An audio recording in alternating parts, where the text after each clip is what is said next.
en momentos tocamos base para hablar con especialistas acerca del tema de revocación de mandato. Concretamente hablaremos con Jesús Arreola Galloso, maestro licenciado en Derecho, Criminología y Criminalística, maestro en Criminología, acerca del proceso de revocación de mandato.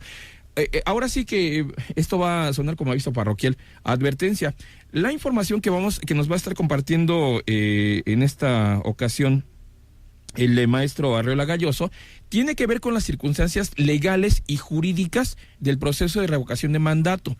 Quedará en la decisión de cada una y cada uno de nosotros si decidimos o no acudir al centro de consulta o centro de votación o casilla, como le quiera llamar, el próximo domingo 10 de abril. Saludamos en la línea telefónica y agradecemos el favor de esta conversación con usted, maestro Jesús Arreola Galloso, para platicar de este tema. Hay quien señala en principio, reitero los buenos días, de que el término revocación de mandato, jurídicamente hablando, no debería de ser el correcto y que debería entonces hacerse una nueva revisión a las reformas que se hicieron a la Constitución hace algunos meses. Hola Daniel, muy buenos días a todo tu auditorio. Pues en realidad el término como tal ya está incluido en el artículo 81 constitucional. Y por lo tanto es legal, ¿no? Sí, efectivamente, es legal. Sí. Pero hay un dato muy importante, no es procedente desde la perspectiva de que cuando el presidente de la República toma protesta en el año 2018, él firma o acepta un cargo por cierto tiempo. Sí. Entonces, su mandato terminaría hasta el 2024. Es decir, 5 años, 10 meses, de acuerdo a lo establecido en la elección del 2018. Exactamente. A ver, ahí tocamos un tema muy espinoso. A ver, cuando dice, maestro Arreola, usted, el proceso o consulta de revocación de mandato no es procedente, ¿tendrá alguna utilidad o no? Y cada quien que tome su decisión al respecto, maestro. ¿Tendrá una utilidad o no ir a la casilla el próximo 10 de abril? Pues de cierta manera hay muchas lagunas, Daniel, si me permites, porque cuando se hace este tema de la revocación del mandato, de entrada hay muchos requisitos. El primer requisito fue que el 3% de la población firmara para una revocación del mandato. Hoy en día tenemos aproximadamente 95 millones de personas en la lista nominal.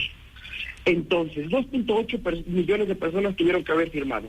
Y posterior, para que se lleve a cabo la revocación del mandato, de entrada tiene que participar aproximadamente el 40% de la lista nominal, que estamos hablando de 38 millones de personas. Sí, más o menos. Y de ahí, Daniel, tendría que existir una mayoría absolutoria, una mayoría que representa más de 19 millones de personas que votaran esa revocación del mandato. Entonces, prácticamente es un hecho que no se va a poder llevar a cabo por el número de personas que solicita y que la misma legislación habla. O sea, en la perspectiva que estamos viendo y con la publicidad que ha hecho el INE, que es el único, bueno, ¿y para qué le hacemos, no? Que lo han hecho también otras organizaciones que no han terminado de dar la cara. Con todo ello, está complicadito que lleguemos a esos 38 millones de votantes para que sea procedente. Muy complicado, Daniel, porque cuando existe una votación normal, por ejemplo, en la elección de un presidente, participa aproximadamente un 40-45%, habiendo todas las casillas en todos los municipios, en todas las entidades. Ahora va a haber una disminución de casillas y solamente va a haber en puntos específicos.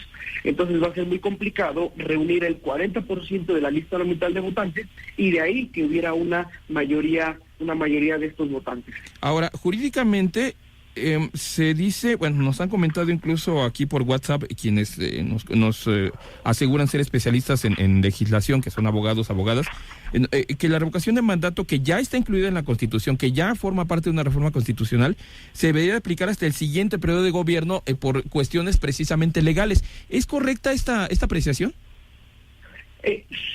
Mira, hay dos perspectivas. Sí. La primera es que, por ejemplo, en el año 2019 ya es publicada en el Diario Oficial de la Federación el 20 de diciembre del 2019. Ajá. Pero es publicada como tal cuando el presidente está en turno.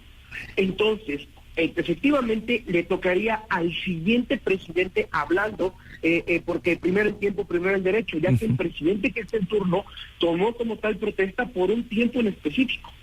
Entonces, si lo vemos desde la perspectiva jurídica, sí tendría que aplicar hacia el siguiente mandato. Si lo vemos desde la perspectiva popular, pues evidentemente es más un tema para poder generar como más controversia entre los ciudadanos al ser el primer presidente que se lleva a cabo o que se mete a hacer ese proceso de la revocación de mandato. A ver, insisto, las percepciones personales son eso, percepciones personales y son muy respetables y no nos vamos a meter en percepciones personales.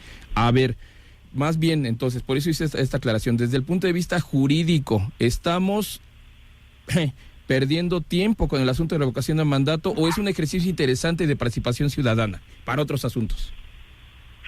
Es un ejercicio de participación ciudadana, ya que le aplicaría al siguiente mandato por lo mismo de que hemos comentado, de que es un decreto que se hace en este sexenio cuando el presidente ya ha tomado protesta por un tiempo en específico.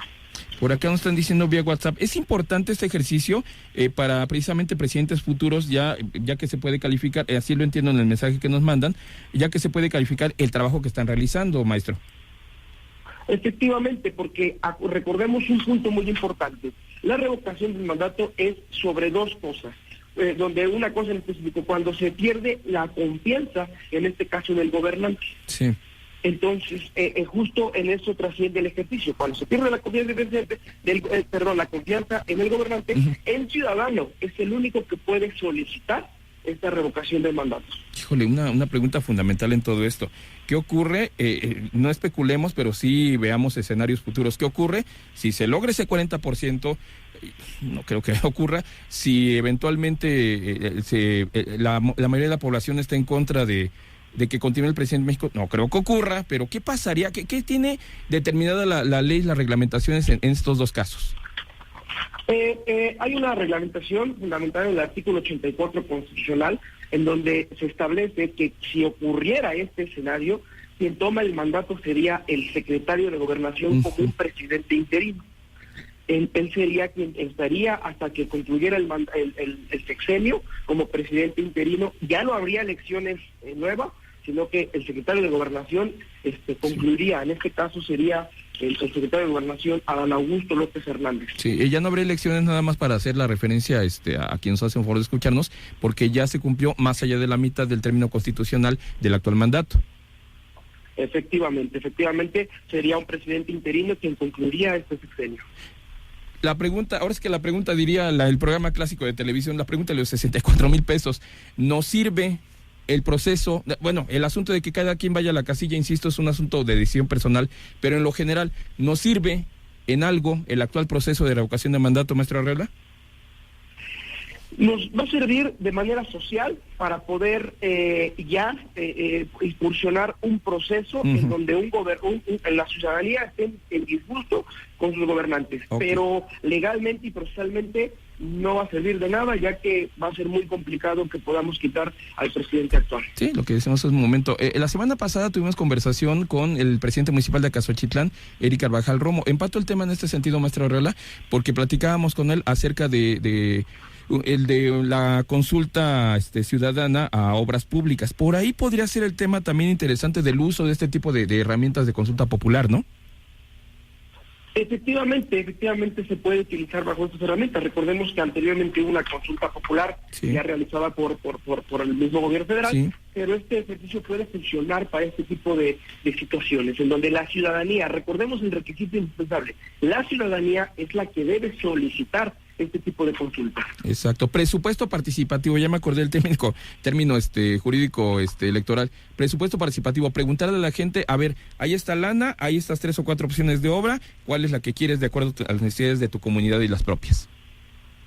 Efectivamente, y con eso realmente puedes lograr una participación ciudadana respecto al desarrollo de cada uno de los lugares.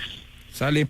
Maestro Jesús Arreola Galloso, licenciado en Derecho, Criminología y Criminalística, maestro en Criminología. Gracias por esta información y por esta visión jurídica. Reiteramos por tercera ocasión, cada quien decidirá si acude o no a la casilla, mesa de consulta, etcétera, etcétera, el próximo 10 de abril. Lo que usted nos ha planteado es precisamente informaciones del ámbito jurídico y también legal para tener un panorama al respecto del proceso de revocación de mandato. Efectivamente, Daniel, y además también el voto será libre y secreto como en cualquier proceso electoral. Agradecer a ti y a tu auditorio el espacio, Daniel. Buen día. Al contrario, muy buen día. Muchísimas gracias. Y a sus órdenes siempre, agradecidos con estos importantes datos acerca del proceso de revocación de mandato. Cada quien toma su decisión al respecto.